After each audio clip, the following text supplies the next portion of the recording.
Eu gostaria de convidar todos vocês para fazer comigo uma caminhada. Uma caminhada no decorrer da qual nós tentaremos descobrir a resposta a uma das grandes perguntas de nossa existência. Talvez é a pergunta mais importante e, do outro lado, também a pergunta mais difícil. E qual é esta pergunta? Por que vivemos?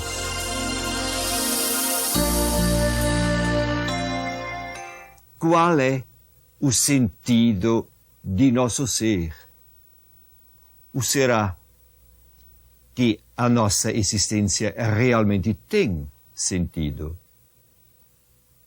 Esta indagação se põe para mim, para o senhor, para a senhora, e encontramos no fundo aqui realmente a maior indagação existencial do ser humano. E dependendo da resposta que nos damos a esta indagação, a nossa existência como um todo se apresenta repleta de sentido, cheia de sentido, ou, do outro lado, desprovida de todo sentido. Às vezes até se fala de uma existência absurda. Vamos começar a nossa indagação perguntando primeiro à filosofia. Quais são as respostas que a filosofia nos pode dar frente a esta questão? Há, sobretudo no século XX, muitos filósofos que se preocupam com esta questão. Qual é o sentido do ser humano? Eu gostaria de mencionar pelo menos dois. O primeiro, Albert Camus. Ele falou assim: o ser humano de antemão não tem sentido, mas ele deve criar o seu sentido através de sua vida. Cada um de nós, a senhora, o senhor, eu, nós devemos criar este sentido passo por passo no decorrer de nossa vida. Isso é uma resposta. Tem um outro filósofo, Sartre, que de uma certa maneira dá uma resposta muito mais negativa, porque ele diz: a existência humana não tem sentido nenhum. A existência humana é absurda. São duas respostas, e aí estamos. Será que é realmente isso? Ou não é que será que o ser humano tem algo a mais, tem um sentido a mais? Vamos formular a mesma pergunta ao endereço não da filosofia, mas ao endereço de nossa fé. O que é que a nossa fé pode dizer, ou diz, frente à mesma indagação? E aí nós encontramos uma resposta bem diferente, porque esta fé de antemão diz: sim, a nossa vida tem sentido. A nossa existência não só tem sentido, mas acha o seu último sentido em Deus. Só que aí vem, de novo, a nossa próxima pergunta. Tudo bem, em que consiste então este sentido? Será que nós estamos simplesmente existindo com sentido? Tudo bem. Ou será que, além disso, nós temos uma tarefa a cumprir? De novo, encontramos aqui a resposta a partir de nossa fé, que nos diz de antemão: Deus criou o ser humano não para este ser humano simplesmente viver e depois de um certo tempo morrer, mas este Deus, olha que bom, este Deus estabeleceu um diálogo conosco. E este diálogo culmina, de um lado, num convite e, de outro lado, numa vocação. E aí vem a nossa próxima pergunta: em que consiste este convite? Em que consiste esta nossa vocação. Deus formula um convite. E o convite é este: vem e segue-me. Vem e segue-me. Nós temos que perguntar, então, o que isso significa, seguir.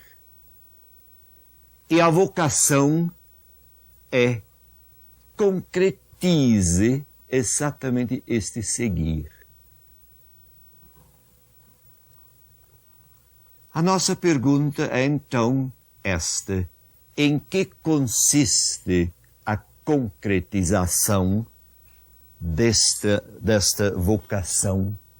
Em que consiste a nossa tarefa que devemos realizar? É sobre esta grande pergunta que nós vamos prosseguir refletindo no próximo bloco.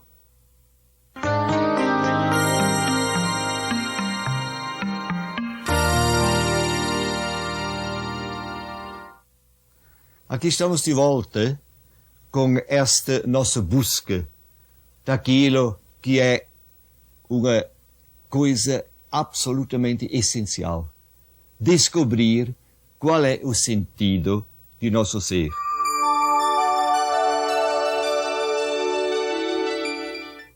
Em nosso último encontro, nós terminamos com esta indagação: em que consiste o convite, em que consiste a vocação que Deus formula para nós. E hoje nós vamos prosseguir perguntando se Deus nos convida, se Deus formula uma vocação e tudo isso culmina naquela palavra: vem e segue-me. Em que consiste então este seguir? Como é que nós podemos concretizar este seguir?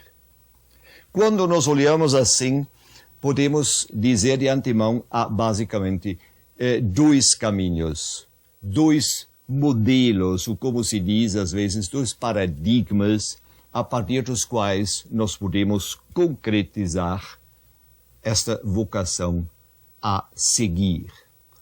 O primeiro paradigma podemos chamar o paradigma, o modelo escatológico profético. E nós temos que perguntar então o que isso significa. O segundo paradigma seria o paradigma cultico-religioso. Vamos começar com este. O que se quer dizer quando alguém segue o assim chamado paradigma cultico-religioso? Há muitas pessoas que seguem este modelo. E para estas pessoas, a religião consiste basicamente em quê? Tentar seguir a Deus. Mas este seguir a Deus significa, em primeiro lugar, seguir os mandamentos. Seguir os mandamentos, celebrar Deus dentro de um culto e, no fundo, esperar para que Deus age, para que Deus faça as coisas.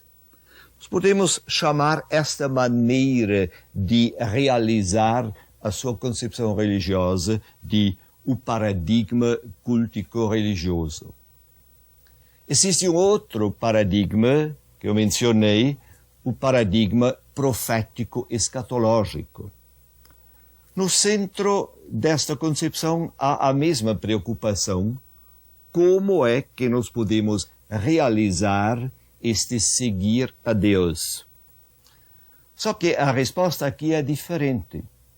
A ideia-chave aqui é: a pessoa humana deve tornar-se instrumento para transformar este mundo. O ser humano é instrumento através do qual Deus consegue transformar este mundo, esta sociedade, esta história. A grande questão é qual dos dois paradigmas nós devemos seguir. E aqui no fundo nós temos uma única resposta: nós devemos seguir aquele paradigma que nós encontramos em Jesus. Se nós podemos descobrir em que destes dois caminhos Jesus se encaixa, aí nós podemos dizer, nós temos que seguir esta linha. Agora, quando nós analisamos a vida de Jesus, encontramos de antemão e de maneira bem clara este paradigma profético, escatológico. E de novo temos que perguntar então o que significa seguir este paradigma profético, escatológico. Nós encontramos várias respostas a esta pergunta. E eu gostaria de tratar hoje uma primeira, que eu chamo a vocação de Abraão. Quando nós olhamos por esta narração de Abraão, encontramos no centro desta narração exatamente aquilo do qual nós falamos já em nosso primeiro encontro. Nós encontramos Deus que chama. Nós encontramos a vocação. E a grande questão é como é que esta vocação se concretiza. Olhando para a narração de Abraão, há no centro esta palavra de Deus: levante e vai para um país que eu te mostrarei. Em termos existenciais para nós, o que isso significa? Significa, no fundo, o seguinte: levante e começa uma caminhada. Começa uma caminhada rumo a novos horizontes, mesmo quando você ainda não conhece estes horizontes. A vocação, no fundo, é esta. E encontramos assim aqui todos os elementos daquilo que é uma vocação existencial. Nós encontramos primeiro um projeto que ainda não foi realizado. A realização deste projeto existe uma decisão. E esta decisão é o senhor que deve tomar. É a senhora que deve tomar, sou eu. Esta decisão, primeiro passo, exige o quê? Exige que se saia de situações estabelecidas, exige que se comece uma caminhada rumo a novos horizontes. E estes horizontes ainda estão no futuro. São invisíveis, são promessas, e por causa disso se diz, é escatologia.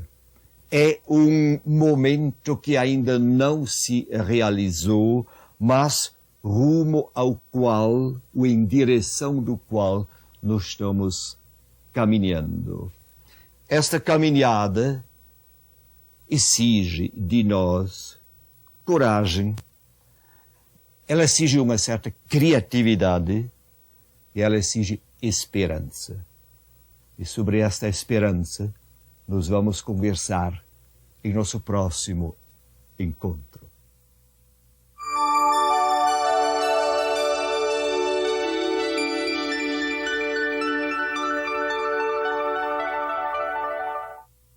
Estamos de volta em nossa caminhada em busca da resposta a esta pergunta essencial: qual é o sentido de nossa vida?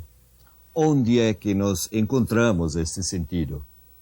Nós vimos nos últimos encontros uma primeira resposta encontramos a partir de nossa fé, que nos diz: a nossa vida tem sentido. Em que consiste este sentido? No fundo, consiste nisso: seguir aquela vocação, seguir aquele chamado de Deus, vem e segue-me. E nós vimos, a questão é, o que significa seguir a esta vocação. Nós vimos um primeiro exemplo na narração bíblica de Abraão. Abraão, que foi chamado e que seguiu a esta vocação. Quando nós continuamos buscando mais elementos que nos podem ajudar em seguir a nossa vocação, nós podemos entrar mais na história de Israel, porque no fundo toda a história de Israel é marcada exatamente por este fato fundamental. Nós encontramos aí vocação de Deus, nós encontramos aí o modelo a partir do qual nós podemos achar uma resposta. O que significa seguir a Deus? Quando nós olhamos pela história de Israel, nós encontramos primeiro que esta história realmente segue por grande parte aquele paradigma que mencionamos a última vez, o paradigma escatológico profético. Olhando de maneira mais perto para como que este paradigma foi realizado na história de Israel, encontramos vários outros elementos. E estes elementos também podemos depois encontrar em nossa própria vida. Primeiro, quando nós olhamos pela história de Israel, descobrimos promessas. Deus formula promessas. E no momento quando estas promessas estão formuladas, nada indica que um dia esta promessa vai ser realizada. E apesar disso, Israel começa a tentar realizar a promessa. Essas promessas que Deus formula acendem uma esperança. A esperança que o conteúdo da promessa se vai realizar. Por quê? Porque Deus a formula. E Deus é fiel. Deus vai possibilitar que se realize esta promessa. A questão é como. E me parece que aqui nós temos que voltar de novo para nós. Nós temos que perguntar como é que nós vivemos aquela esperança. Para poder recuperar a dinâmica da esperança, como nós a encontramos em Israel, eu gostaria de mostrar num gráfico, aqui no computador, o mecanismo desta esperança. Os senhores podem ver, na história de Israel, no início, a Deus. E Deus formula uma promessa. Esta promessa depois incentiva a esperança. Esta esperança que nós vemos aqui no gráfico, e esta esperança, agora vem a coisa importante, esta esperança não é uma esperança passiva, mas a esperança se torna motor para o agir. Quem começa a agir é o povo. Nós encontramos aqui a grande diferença entre a maneira como, em geral, nós vivemos a esperança e Israel. Em geral, a maneira como nós vivemos a esperança é passiva. Em Israel, ela é ativa. Quando eu digo a uma pessoa hoje, você tem esperança, a pessoa diz sim, eu tenho esperança em Deus. Mas em geral, ter esperança em Deus para as pessoas significa sentar-se e dizer, eu tenho esperança em Deus. Tenho toda a esperança em Deus.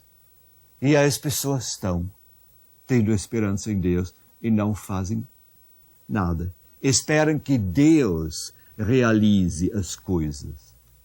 Na realidade, quando nós olhamos para a história de Israel, encontramos o contrário. Olhando outra vez para o gráfico do computador, nós vemos a esperança provoca o agir. E é o povo que age, e através de seu agir, o povo realiza aquilo que Deus prometeu. A grande vocação nossa é esta. Nós temos que recuperar a dinâmica da esperança como ela se encontra em Israel. E através desta dinâmica, nós vamos realizar aquilo que Deus formulou como promessa.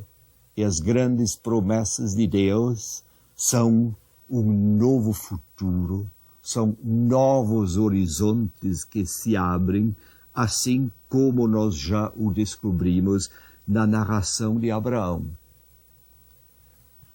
Nosso próximo encontro, nós vamos refletir exatamente sobre este futuro e sobre a maneira como nós temos que nos engajar nesta caminhada rumo a este futuro, porque é desta maneira que nós vamos encontrar o sentido de nossa vida.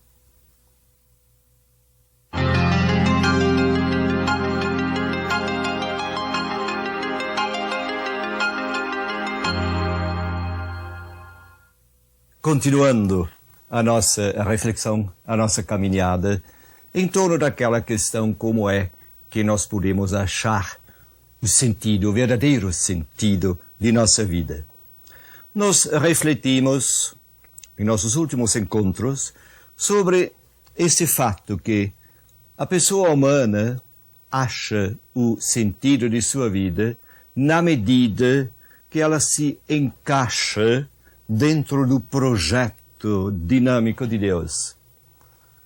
Nós refletimos depois sobre o que é este projeto, falamos de Abraão e falamos depois daquilo que eu chamei a dinâmica da esperança. Descobrimos aí um problema que é também problema nosso. Tantas vezes a nossa concepção de esperança é uma esperança passiva. E o interessante é, de novo, encontramos este mesmo problema também na história de Israel. Tantas vezes já vimos que esta história para nós é modelo. Modelo para nós mesmos. Modelo para a história do mundo. Modelo para a maneira como Deus está agindo neste mundo, através de nós. Então, também em Israel, surge uma certa época onde esta dinâmica da esperança perde, de certa maneira, a sua força. E é aí que aparece uma nova teologia, uma nova reflexão teológica, que é a teologia dos profetas, desses muitos profetas que aparecem, e esta teologia reacende sempre de novo esta dinâmica. Ela amplia o horizonte da esperança e incentiva de novo para o agir. Quando nós analisamos a maneira como os profetas apresentam o projeto histórico de Deus, encontramos vários elementos que já vimos em Abraão. Encontramos alguns novos. O primeiro elemento é os profetas abrem novos horizontes para a esperança, porque os profetas mostram que o projeto histórico de Deus que o projeto que Deus tem com este mundo, com esta história, vai muito além daquilo que à primeira vista as pessoas se imaginarem. Deus tem um projeto final para esta história. E na medida que nós compreendemos a estrutura atrás desta concepção teológica, nós compreendemos melhor o que significa para nós seguir a vocação de Deus. E com isso nós compreendemos melhor qual é o nosso sentido. Seguindo esta atitude profético-escatológico da qual já falei, nós descobrimos primeiro que aí se abrem novos horizontes para a nossa visão do mundo e também para a nossa compreensão daquilo que é a nossa tarefa. Nós percebemos, segundo, que nessa concepção profética, os profetas realmente não ficaram presos àquilo que, bem no início de nossas reflexões, eu chamei o paradigma, o modelo cultico-religioso. Quer dizer, os profetas não se restringiram a simplesmente falar e exigir o seguimento dos mandamentos e realizar um culto em torno de Deus e aí esperar de maneira passiva para que Deus realize as coisas, mas, pelo contrário, os profetas incentivam para o agir. Incentivam para o agir e para, através deste agir, nós abrirmos aqueles novos horizontes que fazem parte do plano de Deus. Quando nós olhamos de novo para estes elementos chaves deste plano de Deus, encontramos vários elementos que nós já vimos e alguns elementos novos. Esses elementos novos gostaria de mencionar agora. Primeiro, há aquela convicção: Deus tem para esta história um projeto. Segundo, este projeto vai conduzir rumo a uma planificação total desta história. E terceiro, isso me parece essencial para nós todos. Terceiro, a realização deste projeto depende da colaboração do povo. A realização deste projeto depende da colaboração de todos nós. Quando nós refletimos sobre este fato, descobrimos este ponto-chave.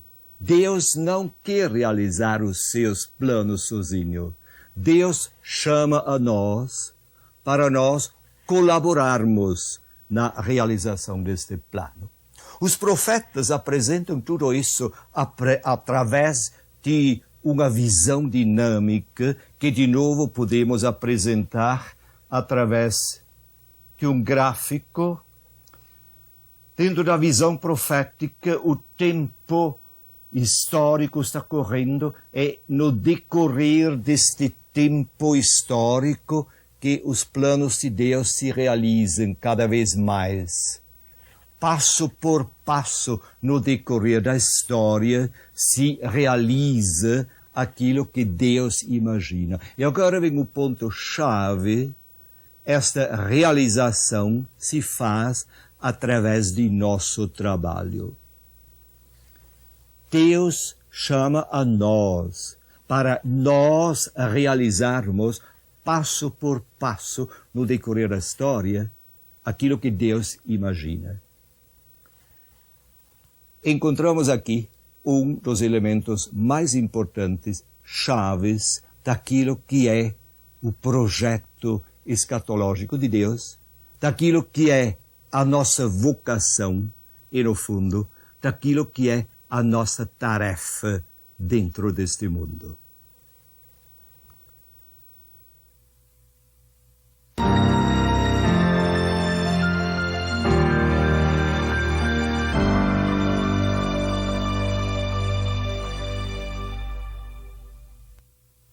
Aqui estamos de novo voltando à nossa reflexão sobre qual é o sentido de nossa vida. Nós vimos que, no fundo, nós achamos esse sentido na medida que nós nos encaixamos no projeto que Deus tem com este mundo. Isso porque cada um de nós, neste projeto, tem um papel.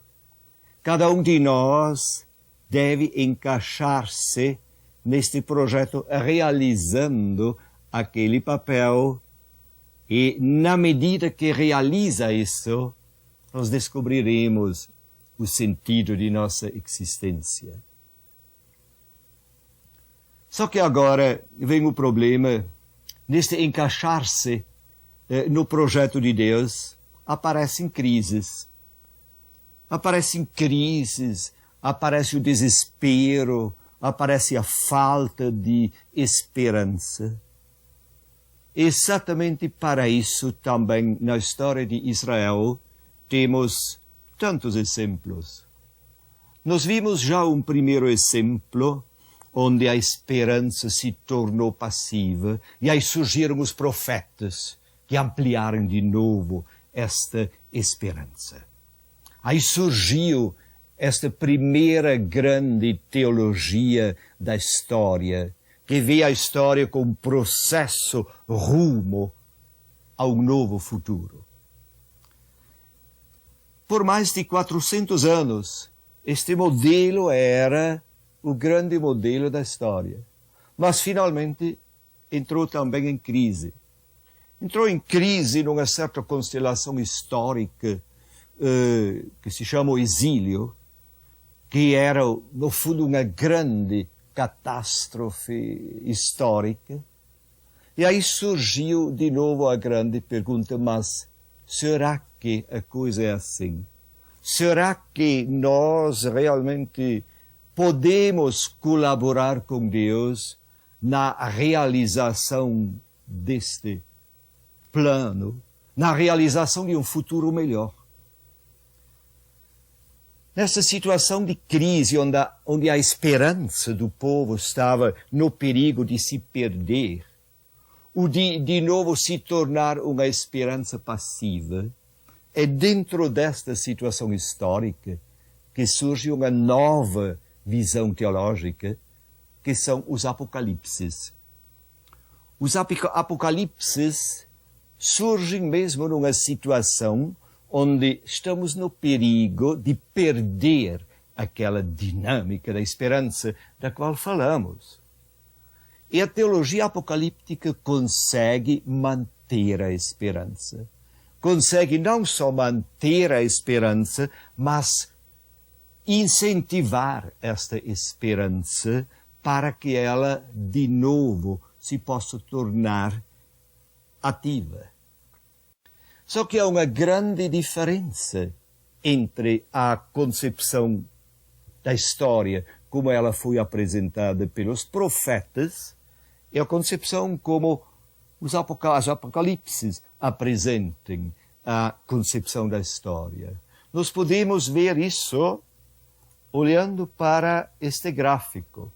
Aí se vê primeiro como que os profetas estão vendo a história. Como nós vimos, um processo rumo a um novo futuro, e neste processo o povo colabora. Nunca aqui se fala que o mundo vai acabar um dia, uma ideia desta. Agora, dentro desta nova constelação histórica de desespero, cada vez menos as pessoas podem imaginar que a história possa andar dentro desta direção, tornando-se cada vez mais aquilo que Deus imagina. Para poder manter a esperança, então se elabora um novo projeto que nós vemos também aqui no segundo gráfico. Depois do exílio, aparece a concepção apocalíptica, que tem uma visão diferente da história. A ideia-chave é esta. esta história vai andar até chegar a um ponto final, onde não dá mais. Aí Deus vai acabar com esta história, vai destruir tudo, vai terminar esta história através de um holocausto cósmico, através de um fim do mundo, e depois Deus vai reconstruir este mundo. Depois Deus vai, como se pode ver aqui, Deus vai reconstruir o mundo, fazendo um novo mundo, e este novo mundo se chama Reino de Deus.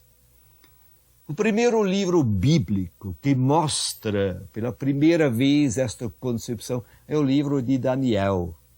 E neste livro de Daniel se cria aquela grande alternativa que de novo pode acender a esperança. O livro de Daniel apresenta de um lado os assim chamados reinos dos animais. Situações históricas marcadas pela injustiça, pela mentira, pela opressão, da luta de um contra o outro e assim por diante.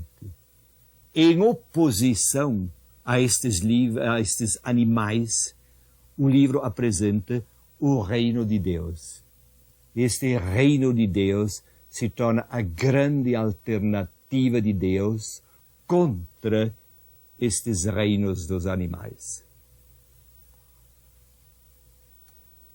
Este reino de Deus, diz o livro de Daniel, é o reino de um filho do homem. E esta noção é muito importante porque Jesus vai se ligar a esta concepção. Este reino de Deus, este reino do filho do homem, vai ser uma situação onde haverá justiça em vez de injustiça, onde haverá amor entre as pessoas em vez de egoísmo, onde reina fraternidade, onde haverá paz em vez de guerra e onde existe a verdade e não a mentira e a misericórdia e não um tipo de legalismo. Esta é a grande visão dos Apocalipses para manter a esperança. Só que também aqui entramos num problema, num perigo, porque existe de novo o perigo de desenvolver aquele paradigma cultico-religioso, de desenvolver uma atitude passiva. E é interessante ver como no decorrer da história, esta tentação de novo está sendo superada, e esta vez pelo agir, pela mensagem de Nosso Senhor Jesus Cristo. É sobre isso que nós vamos refletir a próxima vez.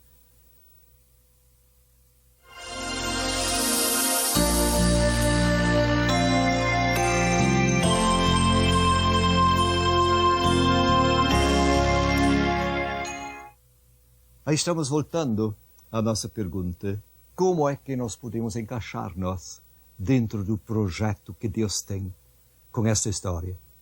Porque na medida que nós nos encaixamos, nós vamos achar o sentido de nossa vida. Nós vimos no nosso último encontro, dentro da história de Israel, nós chegamos de novo a um perigo de estagnação na época de Jesus. Nós chegamos naquele perigo de compreender de novo a religião como algo passivo, como as pessoas realizarem um culto em torno de Deus e do resto ficarem passivos. É aí que entra Jesus, outra vez, e abre o horizonte. Quando nós olhamos a concepção que Jesus apresenta, percebemos primeiro que ele volta ao paradigma profético, aquilo que eu chamei no início o paradigma profético escatológico. Percebemos, segundo, que ele vai ligando aquilo que ele diz à concepção de reino de Deus que nós encontramos já no livro de Daniel. Analisando a maneira como Jesus compreende o reino de Deus, descobrimos de novo a concepção dos profetas. Jesus, quando ele fala de reino de Deus, ele volta no fundo ao modelo escatológico dos profetas. Só que ele modifica este projeto. Jesus fala de um crescimento dinâmico. E para isso ele usa várias imagens. Por exemplo, ele fala de graus que crescem, ele fala de fermento que transforma este mundo, mas ele fala também deste fato que, enquanto este reino cresce, também há forças opostas, há forças que não querem fazer crescer esse reino, de tal maneira que este processo de crescimento do reino se apresenta numa profunda dialética. De um lado, os valores do reino, do outro lado, os valores do antirreino. E no fundo se vê todo o processo histórico como aquele processo através do qual, passo por passo, através de nosso agir, através de nosso esforço, podemos e devemos superar as forças do antirreino, devemos transformar aquelas situações que não correspondem ao reino de Deus em situações que correspondem a este reino. Quer dizer, nós, através de nosso trabalho, temos que realizar dentro deste mundo esta grande alternativa contra o mundo dos animais. Nós somos chamados de trabalhar para que os valores do reino de Deus se realizem. Aí volta a questão: como? Como nós podemos fazer isso? E de novo, no fundo, a resposta é tão simples. Nós temos que seguir a Jesus. Palavra de Jesus: vem e segue-me. O que isso significa? Vem e faça aquilo que eu faço. Assim fala Jesus. Então nós temos que seguir a Jesus. E seguir a Jesus significa o quê? Significa, no fundo, realizar, viver também as 4 grandes opções deste Jesus. A pergunta é: quais são estas 4 opções? Olhando para a vida de Jesus, nós encontramos primeiro uma opção básica, chave deste Jesus, em favor dos rejeitados, em favor dos oprimidos, em favor de todos aqueles que de uma ou de outra maneira estavam sendo julgados à margem. Uma primeira opção. Nós somos chamados de viver a mesma. Nós encontramos, porém, uma segunda opção na vida de Jesus, que é esta grande opção de Jesus pelo serviço. Jesus opta pelo serviço e contra o poder.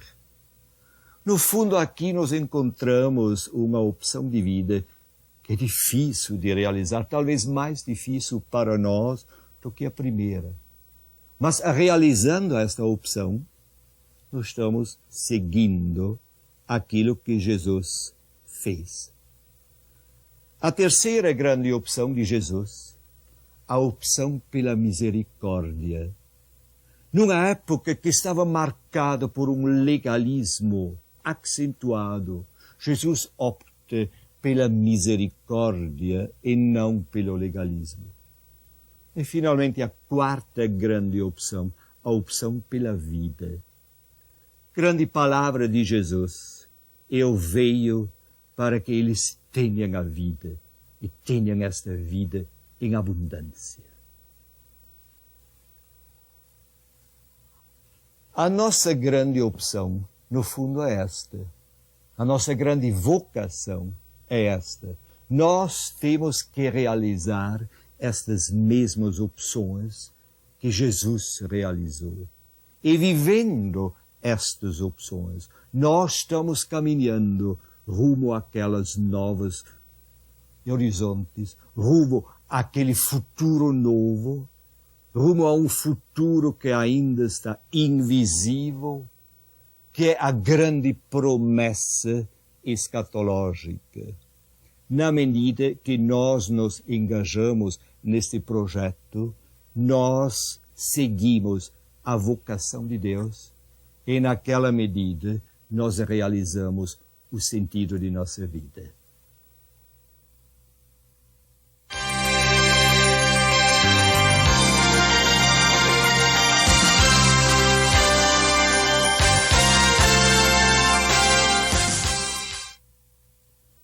Estamos de novo voltando à nossa reflexão.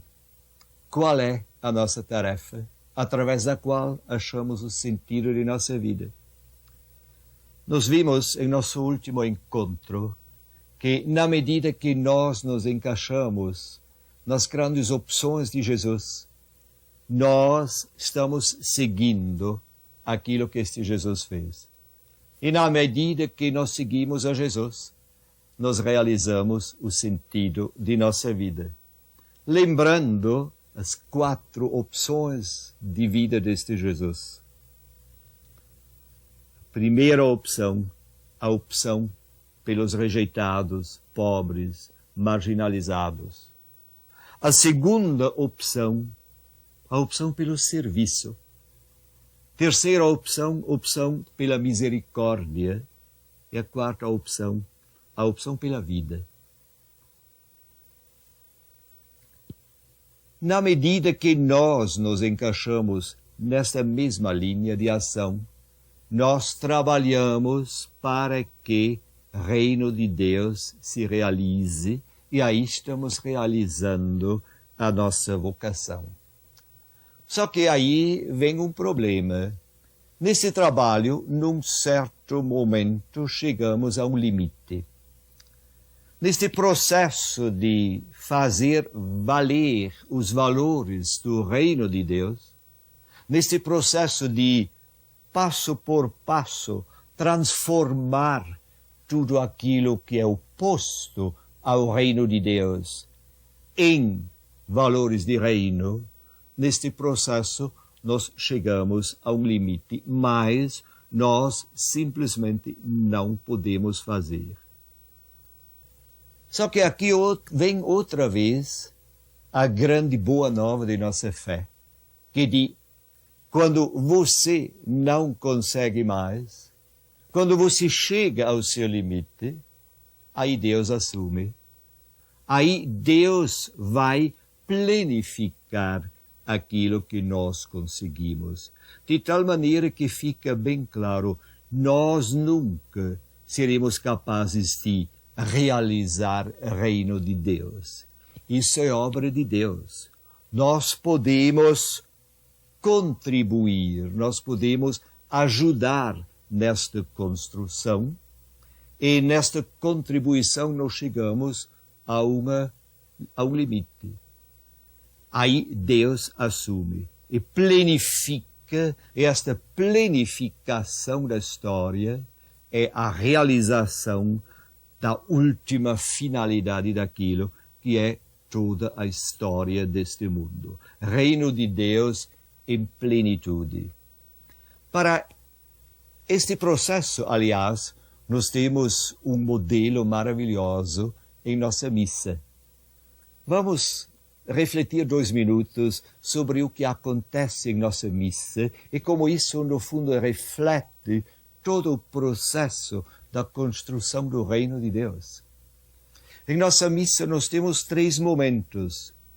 O primeiro momento, nós temos que preparar o pão. Nós temos que preparar pão e vinho com o trabalho de nossas mãos, com o nosso esforço. Num certo momento, então, aquilo que nós conseguimos, nós trazemos para Deus. Mais do que pão, mais do que vinho, nós não podemos fazer. Aí chegamos ao nosso limite. Aí o que acontece? Será que Deus depois diz, tá bom, vocês fizeram um pão gostoso, mas tudo bem, agora joga fora este pão? Será que ele diz, este vinho, gostoso, mas agora joga fora. Agora vou fazer algo totalmente novo. Será que Deus na missa age assim? Não. Pelo contrário, Deus aceita aquilo que nós fizemos. E em cima daquilo que nós fizemos, Deus faz algo muito maior.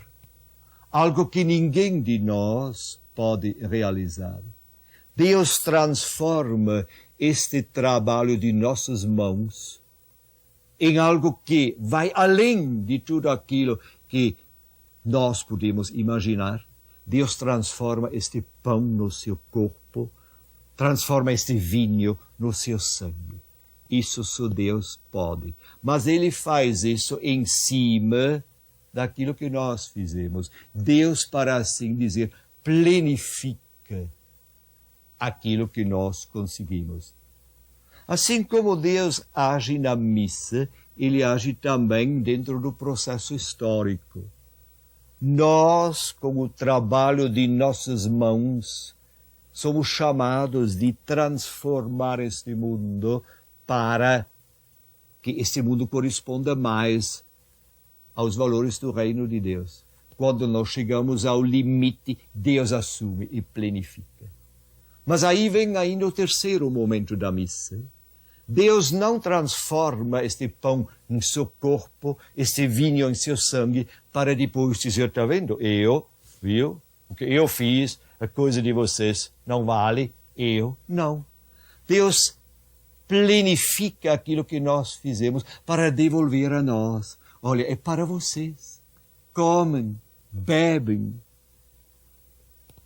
Também o processo da realização do reino de Deus termina nisso. Deus planifica este mundo para devolver a nós, para nós vivermos de uma maneira nova, plena, dentro deste mundo. E neste sentido que a missa realmente é o grande paradigma, o grande modelo para aquilo que acontece no decorrer desta história. No decorrer desta história na qual nós somos chamados de transformar o mundo. E, passo por passo, transformando o mundo, este mundo se aproxima dos grandes valores do reino de Deus. E, passo por passo, fazendo isso, nós estamos descobrindo qual é o sentido de nossa vida, qual é o sentido, o último sentido de nossa existência. Trabalhar para que o reino de Deus se realize.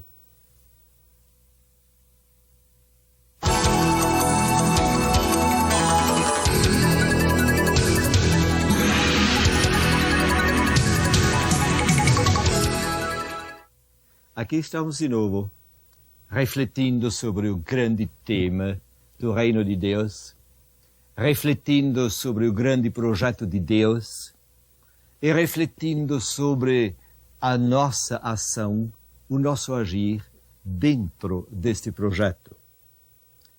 Falamos em nossos últimos encontros que, na medida que nós nos encaixamos neste projeto, nós descobrimos o sentido de nossa própria vida. Só que, quando nós fazemos este trabalho, quando nós nos engajamos, no trabalho para a realização do reino de Deus, nós fazemos uma experiência que para muitos às vezes é chocante, para muitos é decepcionante. Nós percebemos que este projeto de Deus não é um projeto assim bonito, linear, que sempre melhor se apresenta, mas que este projeto de Deus é dialético. E dialético significa que há tensões. Dialético significa que há progresso, mas que também há regresso. Valores do reino de Deus estão se ampliando, mas de repente estão diminuindo. De repente os valores do antirreino estão crescendo. Isso choca muitas pessoas. Porque para muitas pessoas não fica claro um fato fundamental. A construção deste reino de Deus acontece dentro da história. Mas dentro desta história acontece também um processo inverso. Dentro da mesma história, de um lado, observamos um crescimento progressivo do reino de Deus e nós observamos o decrescimento progressivo daquilo que é oposto do reino de Deus. Este processo é simultâneo. Nós podemos apresentar ou representar todo este fato outra vez, voltando a um esquema que nós temos aqui no computador. Os senhores podem ver aqui como nós estamos dentro da história e que nesta história cresce o reino de Deus de maneira progressiva, mas simultaneamente a este crescimento do reino de Deus observamos um outro processo que é a diminuição progressiva daquilo que é oposto ao reino de Deus. Quer dizer, um decrescimento do antirreino. E todo o processo histórico é marcado por esta simultaneidade. E dentro deste processo nós estamos agindo. E aí volta a nossa vocação. A nossa vocação é esta: fazer crescer o reino. E neste fazer crescer o reino, nós corremos constantemente um perigo que é muito importante a conhecer. Nós podemos fazer crescer o reino, sim, mas ao mesmo tempo nós podemos impedir o crescimento do reino. A pessoa humana pode ajudar para que os valores do reino se desenvolvam cada vez mais, para que haja mais justiça, mais amor. Mas a mesma pessoa também pode barrar o crescimento do reino de Deus. A mesma pessoa pode impedir que este reino cresça. Este fato muitas vezes não está presente em nossa cabeça e, sobretudo, não é presente que este barrar o reino de Deus pode acontecer de várias maneiras. Vem alguém com uma proposta boa, vamos fazer isso dentro de nossa igreja. Aí, por alguma razão, a outra pessoa diz, não fazemos, não quero. Vem alguém com uma ideia, a gente poderia na pastoral fazer isso, aquilo. Mas aí tem alguns ciúmes dentro do grupo, alguém não quer que a outra pessoa se possa mostrar, então diz, não, isso não é bom, não queremos. Uma pessoa vem e quer fazer algo e outras pessoas barram, cortam, e quando você analisa a razão desta ação, muitas vezes não é em nada uma razão muito religiosa, mas muitas vezes nós encontramos aí razões bem, vamos dizer, mundanas. Todas estas ações são ações onde há uma proposta para fazer crescer o reino e outras pessoas cortem esta proposta. Com isso, impedem, naquele momento, naquela situação, o crescimento do reino de Deus. E talvez a verdade mais chocante em tudo isso é que para impedir o crescimento do reino de Deus, até se pode usar argumentos religiosos. Até se pode usar argumentos teológicos.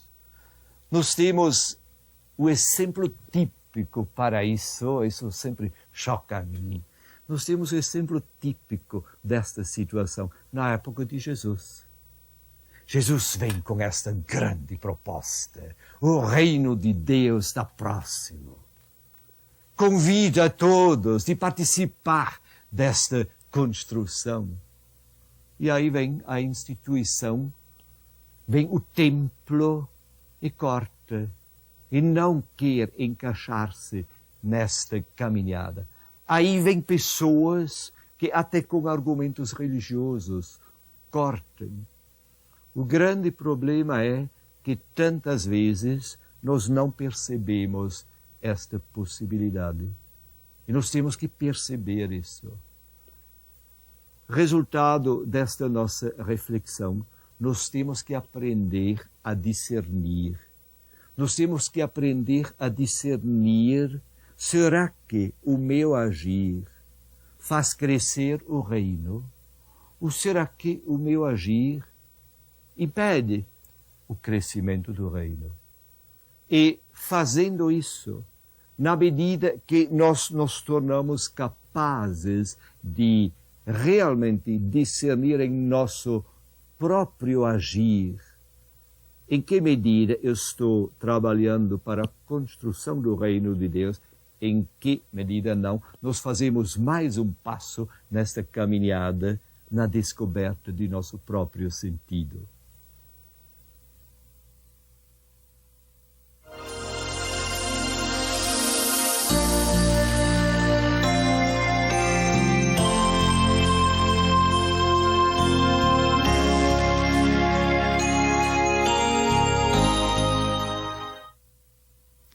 Vamos continuar a nossa reflexão. Em nossos últimos encontros, nós refletimos sobre este fato profundo. Como que a pessoa realiza a sua vocação e com isso realiza o sentido de sua vida. Nós podemos resumir tudo dizendo, na medida que a pessoa realiza a sua vocação de ser agente ativo da construção do reino, a pessoa encontra o sentido de sua vida. Porque, afinal, é para isso que Deus nos chamou. Deus chamou a senhora, a mim. Ele chamou a cada um para sermos agentes de construção do reino de Deus. Uma grande vocação. Uma tarefa maravilhosa. E na medida que nós seguimos esta vocação, no fundo realizamos o sentido de nossa vida. Tal sentido, porém, não para aqui. Nós não estamos simplesmente sendo chamados de trabalhar para que o reino de Deus se realize, ponto final. Não. Deus, no seu projeto de vida plena, vai além. Nesse sentido também, o sentido de nossa vida vai além e alcança um último sentido, alcança a sua plenitude naquilo que nós podemos chamar a vida plena da existência humana. Deus nos chamou para uma situação de vida plena. E esta vida plena se realiza, ou melhor, esta vida plena se alcança através daquela experiência que nós chamamos de morrer e ressuscitar. E quando eu digo isso, muitas vezes as pessoas já ficam, de certa maneira, apavoradas, porque falar de morrer não é, à primeira vista, uma coisa positiva. De novo, aqui temos que mudar a nossa perspectiva e temos que compreender que morrer, na realidade, não é aquele acontecimento terrível que muitas vezes nós pensamos, mas morrer, na realidade, é um nascer. Quando nós morremos, nós estamos nascendo de tal maneira que podemos dizer esta nossa vida plena começa na morte. Morrendo, Deus nos ressuscita. Em nossa morte, Deus de novo começa a agir, ressuscitando este ser humano e transformando este ser humano inteiro para que nós possamos viver uma nova maneira de existir, uma maneira de vida plena. Esta última experiência de nossa vida aqui na Terra, que nós chamamos morrer, é, neste sentido, na realidade, uma passagem para alcançarmos o último sentido de nossa vida como indivíduo, a vida plena junto com Deus. A nossa igreja nos apresenta aqui todo um quadro de realidades, de experiências pelas quais a pessoa passa. E uma destas experiências que também muitas vezes as pessoas não compreendem é aquela experiência que na linguagem tradicional está sendo chamada juízo particular.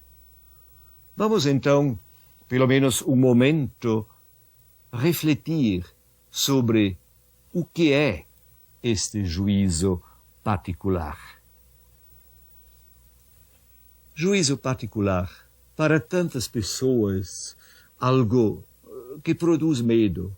Deus me vai julgar.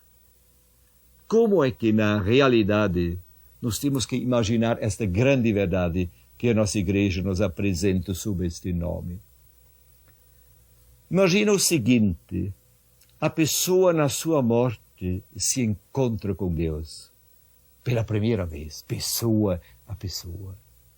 E neste encontro com Deus, a pessoa, pela primeira vez na vida, percebe toda a sua vida diante de si e percebe, sobretudo, o que tinha feito desta vida.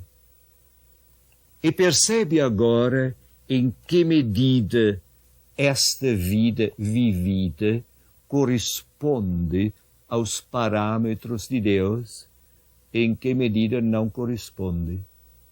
E esta comparação, em tal medida a minha vida correspondeu àquilo que Deus quis de mim, em tal medida a minha vida não correspondeu. Esta comparação da pessoa junto com Deus, com a ajuda de Deus, nós chamamos de juízo particular. De tal maneira que nós podemos dizer, não é Deus que julga a pessoa, Deus não julga ninguém, mas a pessoa ela mesma julga a sua vida vivida conforme os critérios de Deus. O juízo particular. Neste primeiro encontro com Deus, porém, não se fala só de juízo particular, se fala também de um outro tipo de juízo, de uma outra perspectiva de juízo, que é juízo final. Como podemos imaginar este juízo final? De novo, a pessoa vê a sua vida, mas vê esta sua vida agora em relação a todas as estruturas. Vê a sua vida em relação àquilo que esta vida contribuiu para a construção do reino de Deus ou não contribuiu. E de novo, a pessoa está julgando a sua vida, em que medida esta vida ajudou na construção do reino de Deus, em que medida esta vida impediu a construção do reino de Deus. Este é um dos grandes aspectos daquilo que na linguagem tradicional chamamos juízo final. É um dos aspectos. Além disso, há muito mais, mas no primeiro encontro da pessoa com Deus, essa pessoa vai perceber pela primeira vez aquilo sobre o qual nós sempre refletimos agora. Em que medida esta minha vida realmente alcançou o seu último sentido, ser instrumento na construção do reino de Deus. E na medida que a pessoa alcançou este objetivo, ela vai perceber que realizou o sentido de sua vida, ou, em certa maneira, não realizou, ou só realizou por parte. E aí entra uma outra grande verdade de nossa fé, que é a verdade de purgatório. Sobre essa verdade nós vamos refletir a próxima vez.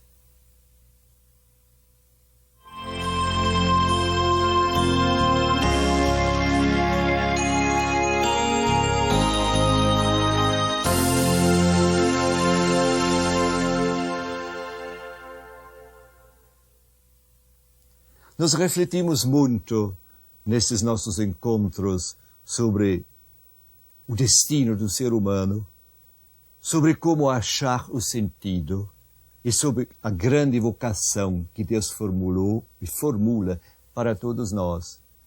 E nós chegamos a última vez a esta conclusão, de certa maneira, o último sentido do ser humano é aquilo a qual Deus chama a cada um de nós, vida em plenitude. Chegar a esta vida em plenitude, a pessoa realmente chega à realização de seu sentido pleno. Agora, passando por várias estações que nós vimos a última vez, que se chamam juízo particular, juízo em termos gerais, nós percebemos que a pessoa na morte ainda tem uma última possibilidade de evoluir. Esta última possibilidade de evoluir, muitas pessoas não compreendem muito bem. E por causa disso penso que vale a pena dedicar alguns minutos para falar sobre esta possibilidade. Ela tem um nome que várias pessoas não compreendem bem. O nome é purgatório. Quando eu falo purgatório, quando eu digo purgatório, as pessoas na hora imaginam aí um lugar de fogo, imaginam uma câmara de tortura cósmica ou alguma coisa deste sentido. Nada disso temos que imaginar. Mas nós temos que manter essa grandiosa, riquíssima verdade que a nossa igreja nos apresenta sob este nome. Purgatório é o quê? Nós podemos dizer que, no fundo, é uma última oportunidade que Deus nos oferece. Uma última oportunidade que Deus oferece a cada pessoa, para esta pessoa humana, até na morte, poder alcançar o último sentido de sua existência, a vida plena. Para compreendermos melhor esta última oportunidade, vamos refletir um minuto sobre qual é a situação do ser humano na morte. Para isso vamos recorrer de novo a um gráfico que tenta explicar isso. Eu tenho aqui um gráfico que mostra a vida humana como esta vida se apresenta na morte. Se pode ver, a pessoa viveu a sua vida de 80, 90 anos e nesta vida evoluiu a sua pessoa até um certo nível. Na morte, no seu primeiro encontro com Deus, a pessoa vai perceber que tivesse sido possível, como se vê aqui, que tivesse sido possível evoluir muito mais. Percebe que muito falta para chegar a esta vida em plenitude. E o problema que agora se põe é como evoluir até chegar a este nível de uma evolução plena que no fundo tivesse sido a minha tarefa. A pessoa morreu, está morta. Tinha toda uma vida para evoluir. Evoluiu uma parte, mas não tudo. Como ela pode agora ainda evoluir? É diante desta grande indagação que hoje podemos distinguir duas grandes respostas. Uma, aquela profunda, rica resposta que a nossa religião, que a nossa igreja formula. A outra, a resposta que vem do lado da doutrina da reencarnação. Vamos primeiro olhar o que diz aquela doutrina chamada da reencarnação. Ela diz, no fundo, o seguinte.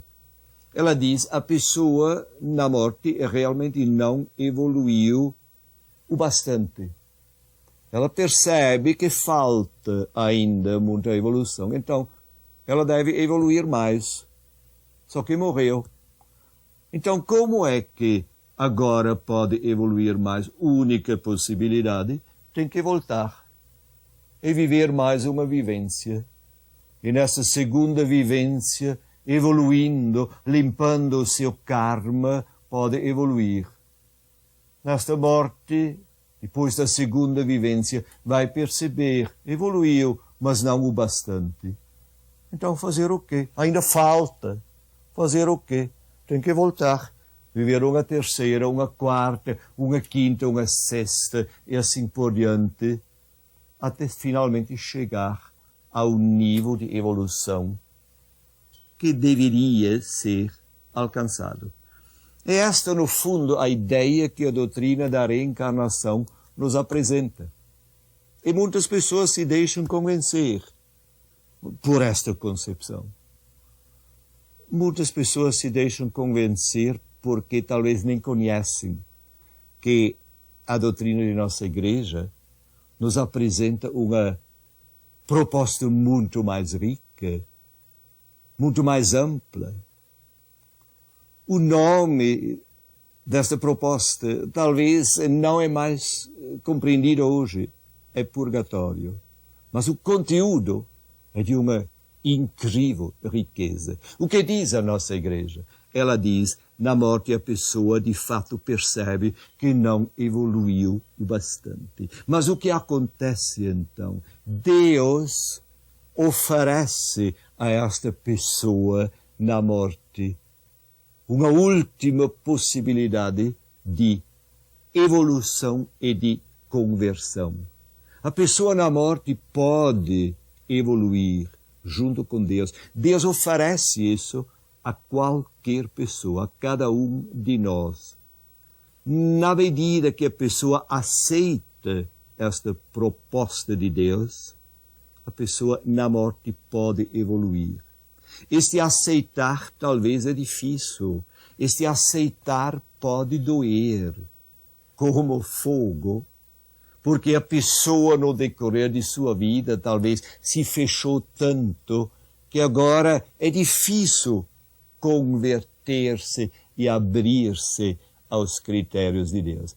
Mas ela tem a possibilidade. E na medida que ela diz, sim, eu quero, naquela medida, aí se abrem para a pessoa aquelas novas dimensões de uma vida plena.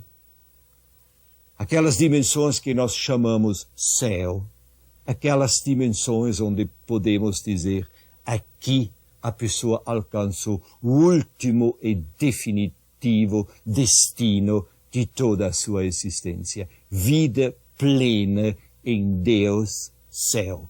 E sobre este objetivo, sobre este final de nossa vida, nós vamos refletir a próxima vez.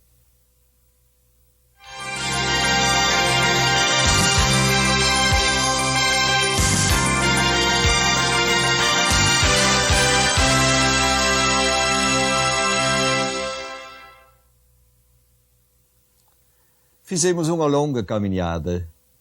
No decorrer desta caminhada, nós descobrimos, ou tentamos descobrir, uma resposta para esta indagação existencial. Qual é o sentido de nossa vida? Nós passamos por muitas estações.